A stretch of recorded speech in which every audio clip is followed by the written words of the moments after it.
It is most difficult for me to think about what's going on here when I sit down to write back to the United States. Something about the virtual portal into luxury.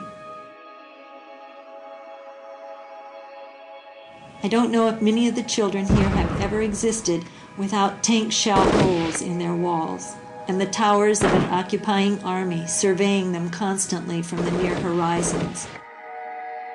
I think, although I'm not entirely sure, that even the smallest of these children understand that life is not like this everywhere. It was Sunday afternoon in Charlotte, about noon actually, and I received a phone call, and my son-in-law, Kelly, was on the phone, and he asked if Craig was there. And something about the way he asked made me realize, I felt right away that something was wrong. And then I asked, why, Kelly? And he hesitated for a minute, and he said, we've had some very sad news. And then my daughter, Sarah, I could hear her in the background, and she got on the telephone, and she said, Mom, it's Rachel. And I think the first words out of my mouth then were, is she dead?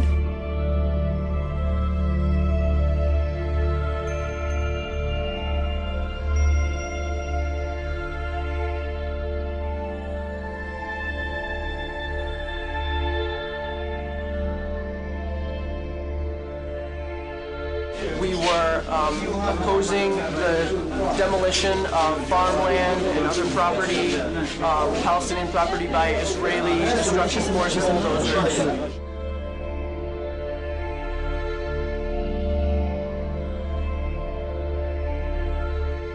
And the bulldozer drove up, and it kept going, and she tried to move back, but she couldn't move back, and she got caught underneath. She got caught underneath the bulldozer. Many other internationals began to surround the bulldozer and yell at it and tell it that there is somebody there, and it did not stop.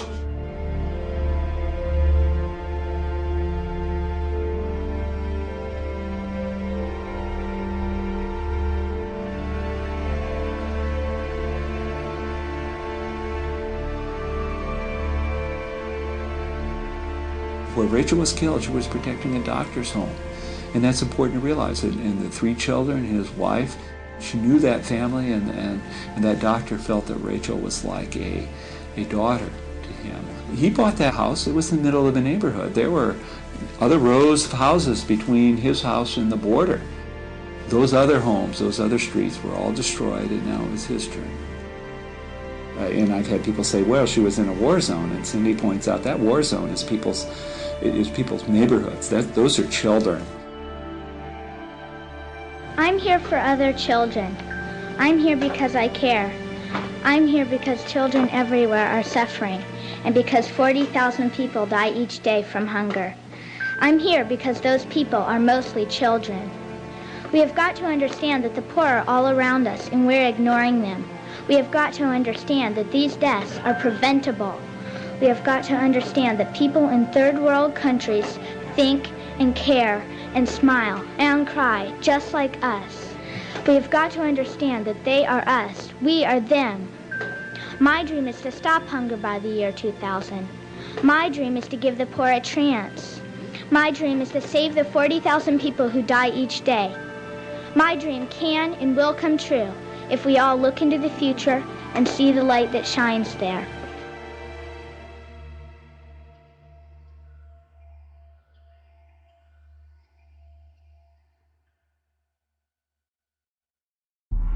As Israel completed its withdrawal from Gaza, the following day it issued orders to confiscate additional Palestinian land from the West Bank and continue the construction of a separation wall.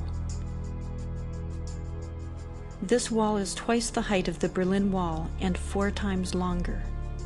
It rips through villages, severing travel for work, healthcare, and education, separating farmers from their lands and families from loved ones. An Israeli study revealed that the barriers route was chosen in order to confiscate land intended for illegal settlement expansion, not for security reasons.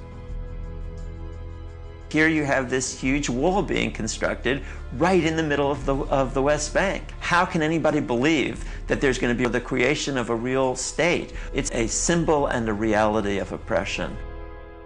Anybody outside of Israel who supports a two-state solution has to be very careful, because what they mean in a two-state solution is that 90% of historical Palestine would be Israel. In the rest 10%, you'll have two huge prison camps, one in the Gaza Strip and one on the West Bank.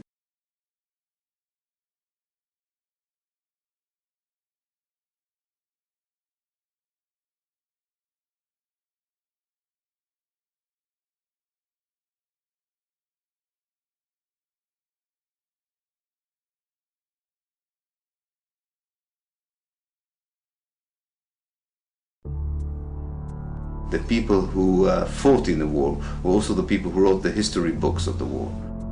And they already had a story that they made up about what had really happened. And that story was integrated in the Israeli educational system. It was integrated in the media and the political discourse. Some of us who work as Jewish educators have been admitting over the last maybe 10 years that it is propaganda.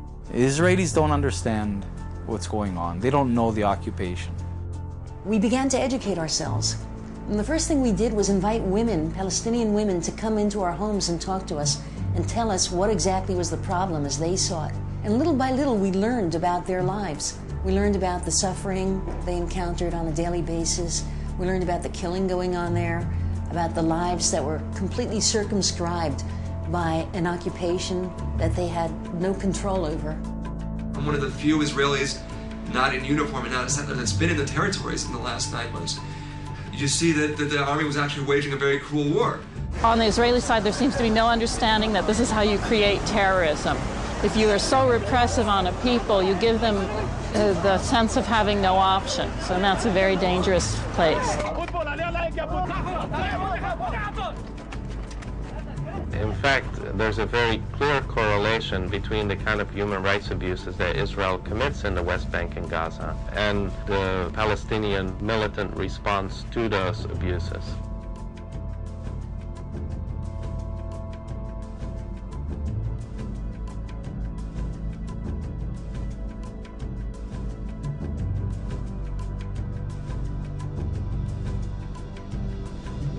Most Israelis have very clear views. This is a very political country.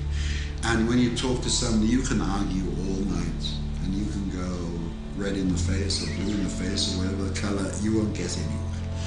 But when somebody says, I refuse to do this, this is wrong for me, for us, for our country, this is immoral, and I'll go to prison rather than do it. And one guy does it, 5 guys, and 50, and 100.